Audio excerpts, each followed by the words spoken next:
Good afternoon and welcome to A Celtic State of Mind. It's our pre-match coverage of Celtic versus Hibernian.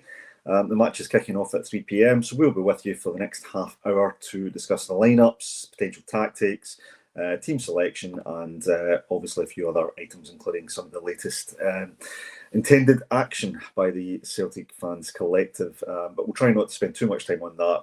It is match day and we'd like to spend a bit of time on the football. I'm Chris McElwain, and after flying solo on Wednesday, I did say to Paul John that I actually quite enjoyed being on by myself and bringing up all your comments. And so he said, well, you can do it again then on Saturday. I hopefully will be joined at some point by Kevin McCluskey if he manages to get back on time for the last part of the pre-match, and we may also have Liam Carrigan joining us for half-time and full-time. So you won't have to just sit and listen to me, but what it does allow me to do is it means I can talk directly to you, and joking aside, I actually do quite enjoy bringing up some of the comments and responding to them. So get your comments in. Let us know what you think about the lineup. I will bring that up in a moment and we can talk through it. Let me know how you expect the game to go today. What do we need to do? Big opportunities for some players, for example. So really keen to hear your thoughts. And as I mentioned earlier, there has been an announcement this week proposing the latest action against the club hierarchy by the Celtic Fans Collective. It is an intended 12-minute silence, the first of three potential options. To say that the response within the fan base to that action has been divisive, I think, is an understatement. A lot of people questioning whether or not this will do more harm to the on-field performance than it would to the board. So again, let us know what your thoughts are on that. Is it the right move? Is it something maybe that's a bit of a misfire? Interested to get your thoughts there. One of the criticisms that's been directed at the club hierarchy, as a lot of people will reference, is the fact that they don't seem to engage with the thoughts or the pulse of the fans. Is this an opportunity for the Celtic Fans Collective maybe to take stock of some of the more negative feedback towards this action, perhaps, and show that the communication and understanding the feeling and emotion of fans is important? So we'll touch on that if we get time. But let's dive straight in with some of your comments straight away. So John Mullane, you were up first, so I'm going to bring you in. Mon Kills and the boys make my trip back to Galway a good one. Yeah, well, I hope your trip was good there, John. And James Kerwin, you're in. Positive attitude today gets us the 3 points. Let's see some attacking football today from the first minute to the last. Yeah, we've not really seen that this season. We want to see the kind of, the fast start that we used to enjoy so much. Maybe trying to get a few goals today. The Hibs, I think they're sitting in fourth position at the moment. They've actually scored more goals this season than we have. I think they've got 10 to our 8, but actually they've had a lot of draws in the last few matches, and then they had the 2-0 loss to Rangers in the Cup as well. So we are certainly, in terms of results, we're certainly the form team. So it could be a good opportunity. And as we said, there are a few players coming into the fold today that may want to try and step up and show the manager they belong. Paddy Lavery, our favourite man over the water there. Looking forward to the game. Yep, I would agree, Paddy. I'm kind of it's the gaps between the games seem to get bigger and bigger these days. Even though we just had a game on Wednesday, I can't wait to get to the next one. So yeah, looking forward to this one. It is a bit of what we'd call Dreich Day in Glasgow. I'm not too far away from the stadium where I'm based, and it's pretty miserable here, unfortunately. I hope that goes off before I have to walk the dog later. But certainly hope everyone that's at the stadium manages to stay warm and dry and enjoy the football. James, I'll bring you back in because I think this is quite a good one. Let's put a marker down today. Go for goals, plenty of them. We need to start thinking about demolition of teams, not final minute penalties or goals. Make it easy on yourself and the fans. Yeah, absolutely.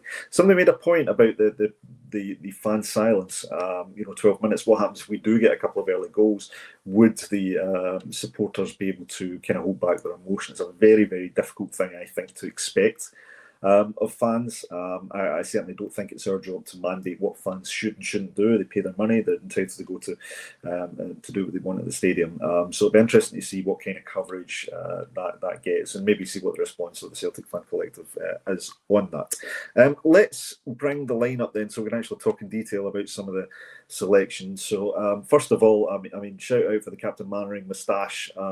by McCowan there, who makes his appearance today. Not sure about that one. Interest. Let us know what you think of the new facial fuzz by Luke McCowan. He's gone from peroxide here to the moustache. But we've got Kasper Schmeichel in goals. We've got Tony Ralston coming in for Kobe Donovan. Is that harsh on Donovan, or is that a case of intent from the manager, maybe leaving him out, keeping him fresh for the midweek game? Carter Vickers and Scales continue their partnership, and we have Saraki coming in on the left ahead of Tierney. So again, maybe an indication of managing Tierney's time. And I think a few people were impressed with Saraki when he made his last appearance there, and got an assist to his name as well. Interestingly enough, of the changes in midfield, Callum McGregor retains his place. He is joined by the aforementioned McCowan and Arne Engels. Will that mean that Engels will maybe play deeper and allow McGregor to play further up the park? He was subject to some criticism for his performance in the deeper role in the midweek game, so possibly interesting to see how they'll line up. But opportunity again for both McCowan and Engels to come in and show what they do. They've been kind of conspicuous by their absence from the starting lineups this season. McCowan in particular seems to pop up with goals and really seems to make the most of his opportunity. So a chance for him to show what he can do from the start. And up front, another talking point, after being hooked at half-time, we have Daisen Maeda, who looks as though he may be playing on the right with Tunekte on the left. Interesting to see if that's how they'll start, or whether Tunekte may start on the right. So we'll watch that with interest to see who plays on the right. Possible they might even switch at some point. But does Maeda merit his place? Will he benefit from having Iheanacho, who leads the line today? Will he benefit from having him there, who seems to have that ability to come deep, lay the ball off, and bring the wider players in? So, interesting choice by the manager there. We'll run through the subs very quickly. So, on the bench we have Sinisalo, we have Benjamin Egrin, again, probably an indication he's being rested and managed for the midweek. Balik Wisha, who's maybe still to hit the ground running, but continues trying to work his way into the team and find his feet. Johnny Kenny on the bench as well, the striker option. Paulo Bernardo, maybe a little harsh with some of the changes in midfield. He hasn't found himself with the starting berth today. Does that point to maybe being really out of favour with the manager? Is it a fitness issue? But it seems very unusual for a player who, quite well renowned. I think an under 21 or under 23 captain for Portugal. Why can he not find himself in the starting lineup when we go through rotations such as today? He's joined by Dane Murray, who able deputy for Carter Vickers. We have James Forrest, Kobe Donovan, and Kieran Tierney. Maybe conspicuous by his absence, and no Yang on the bench today, which could be a talking point in itself after starting the game, the last two games actually. We'll get a few more of your comments. Ewan Boy Martin, you're the first one to come in and say, sorry, but I think the silence is a waste of time, as it does nothing to the board, but it does hurt the team. I think there is a general consensus, and quite a lot of individuals, fans reacting the same way. Certainly a lot of us amongst the Acsom community, we've got a kind of WhatsApp group chat, etc. We did make the same observation. There are some people who think, well, trust the process. Other people saying, well, actually, this kind of goes against the mantra of back the team, sack the board, as the motto seems to have been. So, yeah, I think reactions will differ on that. I'm very much of the opinion I would rather that we were very focused in terms of where the criticism and the protests go, and I'm not sure that being silent really benefits the players on the park. But we'll see how it goes. We'll see how it goes. Bobby Sullivan comes in. I like this one. McCowan, Pawn King Tash. Yeah, absolutely. It does have that. You almost imagine the old music. Maybe getting a plumber outfit coming in to fix the plumbing. John Mullane, Acsom, a Chris State of Mind spin-off. You're welcome. Yeah. I might keep that. I might patent that actually and give that to Paul John as an offering. Paul John, as we know, he's out at the Emerald CSC with Charlie Mulgrew and Madrid. Otherwise, he would have been here and he would have probably dialed in if he could. But as I say, I quite enjoy being here with you guys on our own. Bedev 67, Shin not even in the squads. No, I thought it was interesting. We saw Inamura and Osmond in the B team recently, but Shin Yamada obviously not part of the B team, not in the European squad, and not in the squad today. So what does that mean for his prospects at the moment? Johnny Kenny is in the squad on the bench. So does that mean in the manager's eyes that maybe Shin Yamada is below Johnny Kenny at the moment? We know Johnny Kenny did get a new deal. So that's it's interesting. And did we see enough of Shin Yamada to make a determination on his capability one way or another? I'm not sure. But yeah, certainly can't seem to find himself within the squad. Stephen Broadley, you've kind of said the board would love the silence. We need to be making noise. I'm of a mind to agree with that, Stephen. As I say, I think the reaction online to this particular action has been very divisive and probably skewed towards the negative in the sources I've looked at. But I think, maybe it's early days with the process. Maybe, again, it's just trying to find what has the most impact. And it could be that they will gauge the reaction on this and decide to potentially make a change. I think this was the first of a three-stage process. So it would be interesting to see what will happen. Let's see.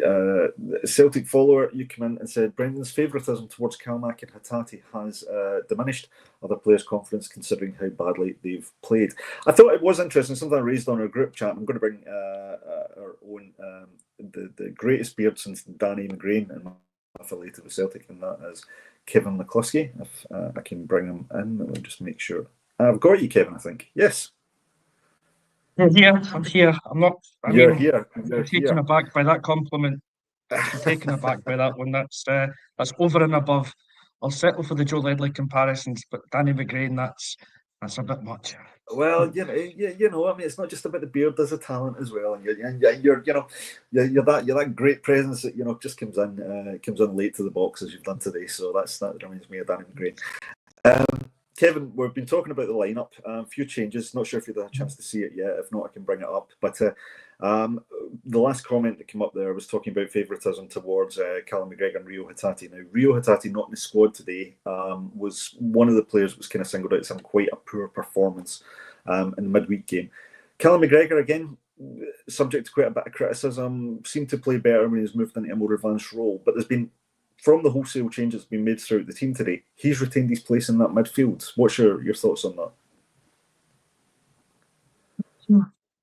In general, I feel Callum's one of those players that's in need of a rest. He seems to play every week, one of the first names on the team sheet. And I think if you go back 18 months ago, that was fair. But over that last 18 months, I think there has been a regression in his performances, especially in some of the bigger games. So I don't think he's one of those players that should be untouchable now.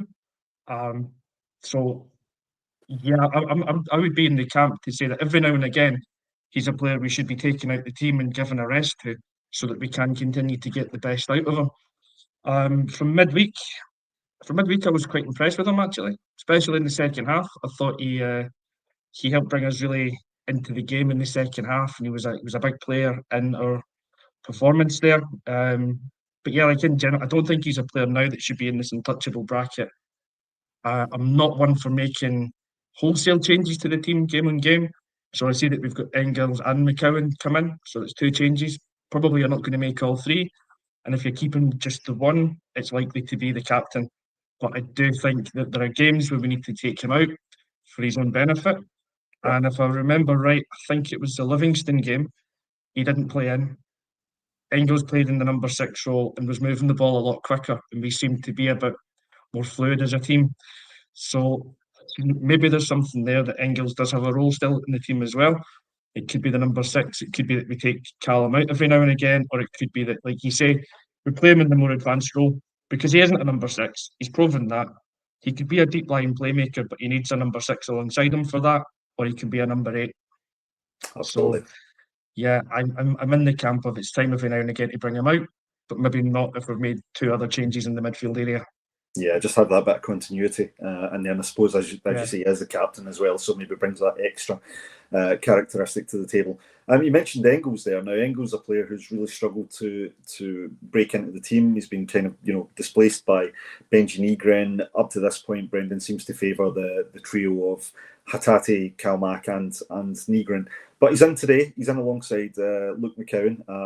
You had a right go at his moustache on the group chat. There's a few people having a go at his moustache on here as well. But one thing McCowan does bring to the table is he's brought goals or assists at every opportunity when he's came in. Nobody can question the boy's commitment, even if maybe talent wise there are still questions over whether he's at the level that we need, particularly in Europe.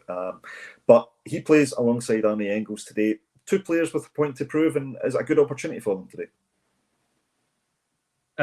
Yeah, definitely. So I'm going to say I think me and Brian Degnan are probably the two on in the chat that can have a go about anyone for facial hair, because I think we're up there with the best. I must say that.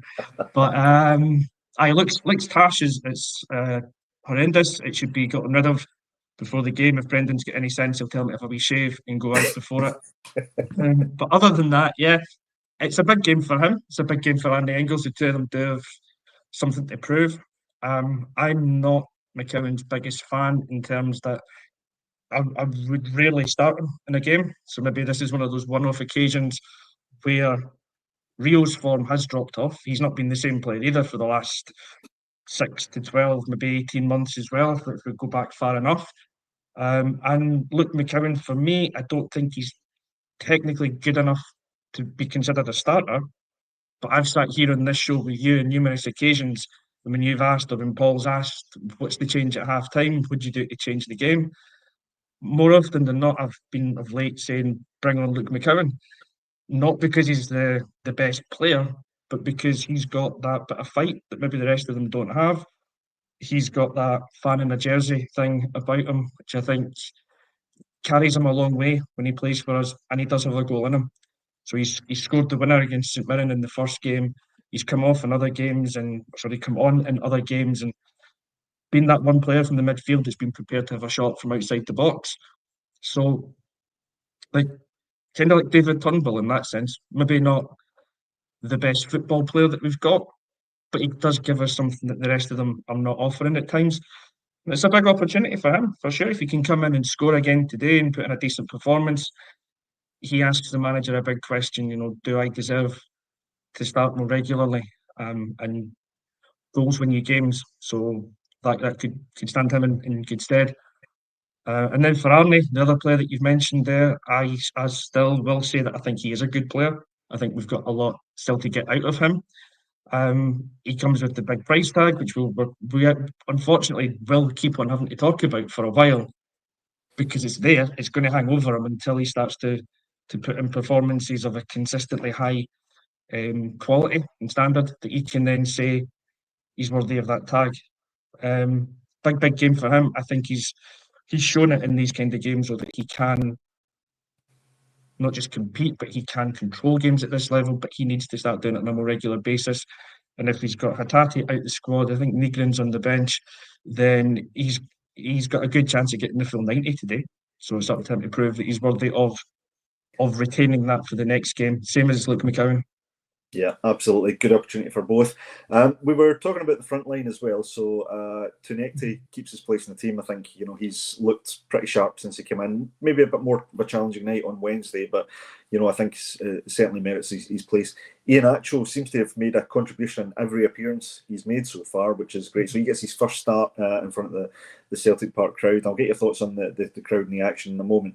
But we've also seen the return of Daisen Maeda, hooked at half-time midweek. Didn't have a great performance. I think that was a pretty consistent view from everyone. A few people questioning his energy levels and his commitment, because wasn't getting himself back on side at times, looked a little bit out of sorts.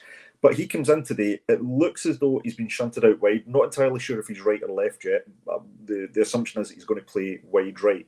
But the question I asked to the chaps in the comments was, will Daisen Maeda benefit from having a pivot point like Ian Acho? One of the strengths I think from Ian Acho is that he's got the ability to come deep, can help feed the play, link the play, and then get himself back up into the danger position.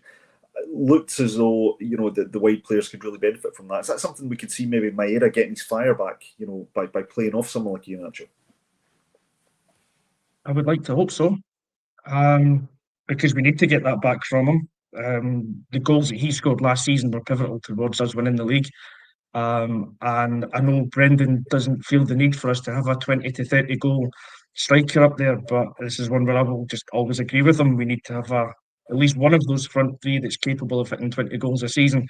Last season it was Maeda. If we can get that from him again this season, play more out wide and get the same number of goals as well from Iheanacho as a centre forward, then you start to become a bit more positive that we're going to have another successful season. Maeda needs something to kick him back into life. We all know that his head has been somewhere else, probably similar to Rio as well. Like for the last 6 to 12 months, there's been speculation flying around about him as to where he'll end up. His move hasn't happened, so as a professional and just as a player, he's got to get over that. Otherwise, he doesn't deserve to be in the Celtic team, which means he'll not get the move that he craves. So for him to get his move, he needs to get his head back in the game and he needs to start putting in the performances that we know he can do. And I think potentially having somebody like Iheanacho up front, as you say, that kind of not target man as such, but focal point of the attack anyway, it could help him because I was sceptical of his signing.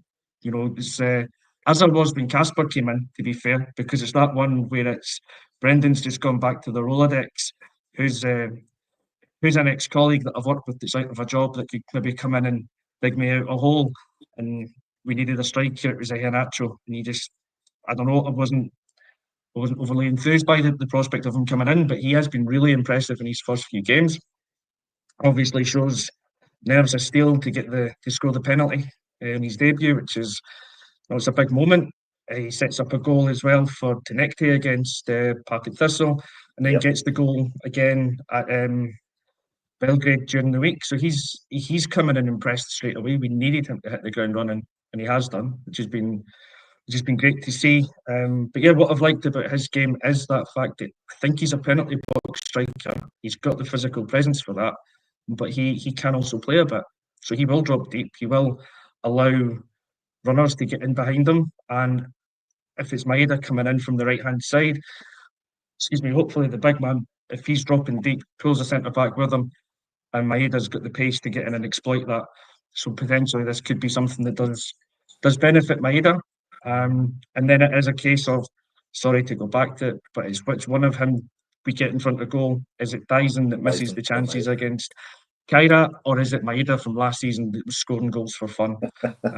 Only time will tell, but I think it's a move that could benefit him. And also Tenecte on the other side has been hugely impressive in his first couple of games. Yeah, and you mentioned Belgrade. You were actually at Belgrade. You got to see the team live. Something that given where you're geographically situated, you don't get to see the boys, in the flesh too often. Yeah. What did you make of the performance, and what did you make actually the way the team set up? Yeah, so first of all, I know you did this on the pre-match because I asked you to, so thank you very much for doing it. But I'm just going to thank also the boys from the Southside Celtic CSC that managed to sort us out with tickets on the day of the game. We had a bit of a mishap with our original tickets that we'd agreed to get, and the boy was non-responsive. But we had a backup plan, and we managed to get that sorted out. So we were there thanks to those boys. And yeah, like for me living out in this part of the world, I don't get back home all that often, so it's rare for me to get the chance to go. 6 hours on the bus to Belgrade seemed like a sacrifice worth making.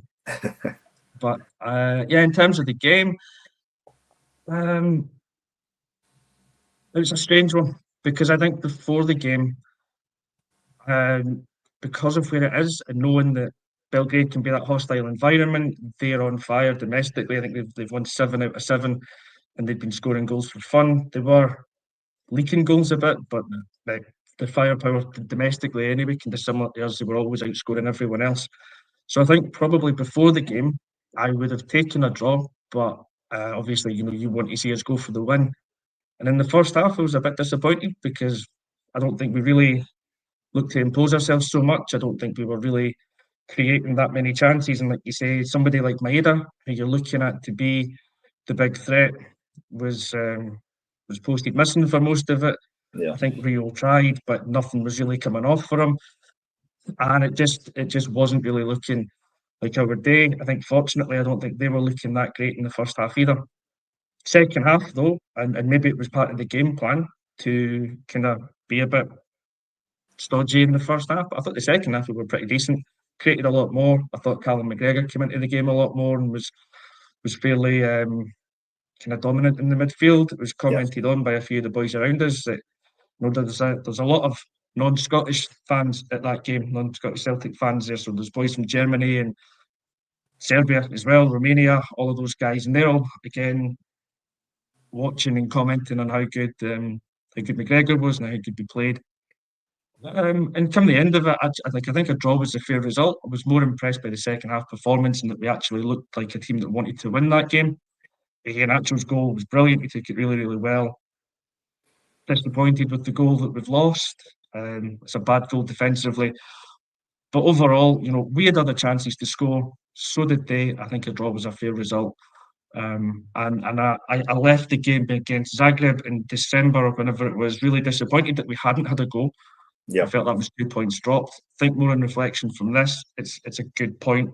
Maybe we could have come away with all three, but a point was, quite satisfactory in the end, I think. Yeah, interesting. I always think it's great to get the perspective of someone that's at the game, because obviously you see things. Sometimes you see things that you don't see on the television coverage. You get to see things that the rest of us miss. So it's great to get that view.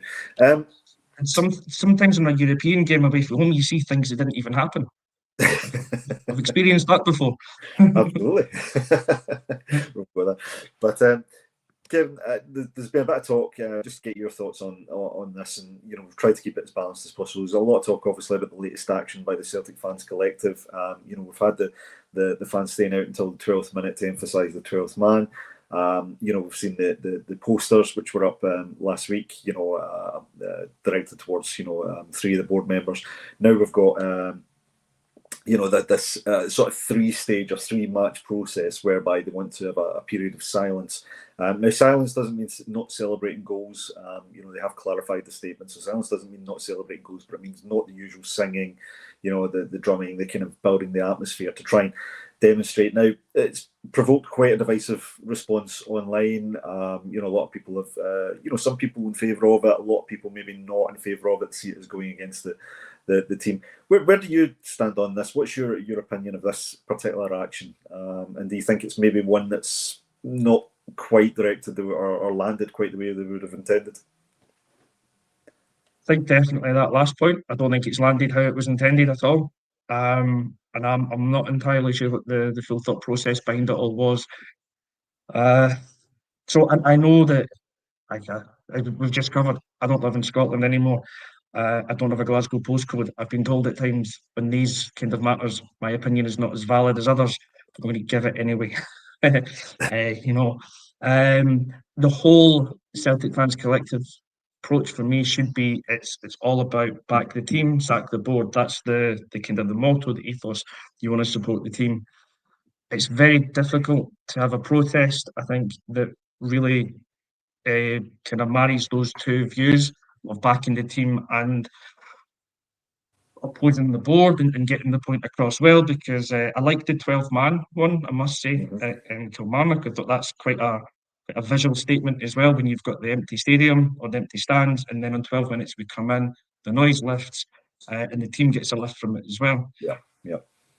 Having flags and banners at games, I think, it's a good visual one, and you can get a lot of coverage from that one around the world in the medias. But to come into the stadium and then be silent for, I can't remember how many minutes it is, but I know it increases per game. There's one of them that goes up to like 36 minutes, I think, if I'm right. Yeah. That I don't get. And I know that sounds maybe contradictory when I've just said, don't come into the stadium. You're not going to make any noise. You're not going to support the team that way. I think it's worse if you're actually there, but you're silent. You're not doing anything. You're really actively not supporting the team, even although you're there. And the whole thing for me should be that we do support the team. We constantly support the team. We'll say things like Engels doesn't deserve the criticism he gets for the price tag because it's not his fault that he's got it. The rest of these players don't deserve the criticism or any negativity because of things that the board have done or have not done. We should be supporting the team as much as we can. And we need to find a better way of getting that message across that we will constantly support the team, but we need to let the board know how unhappy we are.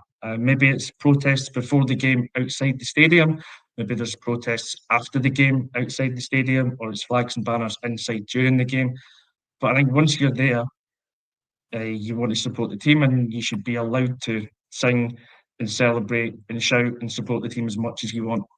Yeah, I tend to share that view. So it'll be interesting to see how this plays out and what kind of exposure it gets. But yeah, good to get the diverse opinions. I can see there's been a few opinions coming through in the comments, which I brought up there as well. So I bring up one comment here before we get Kevin's production. So Bob Campbell, thank you very, very much for supporting the channel. That's really, really generous, and we do appreciate that support. So thank you for that, and thank you actually everybody, over 1,000 strong, for the pre-match today. We are getting close to the action now, so we'll start to head over to it. Just before we do that, Kevin, seeing as you joined me, give me a quick prediction for today's game, please, mate. So this is a game I've been looking forward to because I've watched quite a bit of Hibs recently as well. I am really impressed by some of their players, the boys like Mulligan, obviously Boyle, everyone knows, and Bowie up top. So I think they could cause us some problems today going forward, but they have shown a bit of weakness at the back. I would like to hope that our silent protest doesn't influence the opening of the game too much. Otherwise, I think we should be strong enough to go and win the game. So I'll say 2-1 Celtic. 2-1 Celtic. Oh, sounds good. I'll go for 2-0 Celtic. I've been impressed with their defence lately. So hopefully if Liam Scales and Carter Vickers can recreate their form from that second half, midweek in particular, then I'll go for 2-0. We will now head over to the action. Thank you everyone for joining us. We will be back at half-time and full-time. Hopefully Kevin will be able to join me for those, and maybe Liam Carrigan as well. So we'll have a nice wee quorum of discussion there. But thank you again, everyone, for joining us on A Celtic State of Mind. One Hibs. Excellent. Cheers.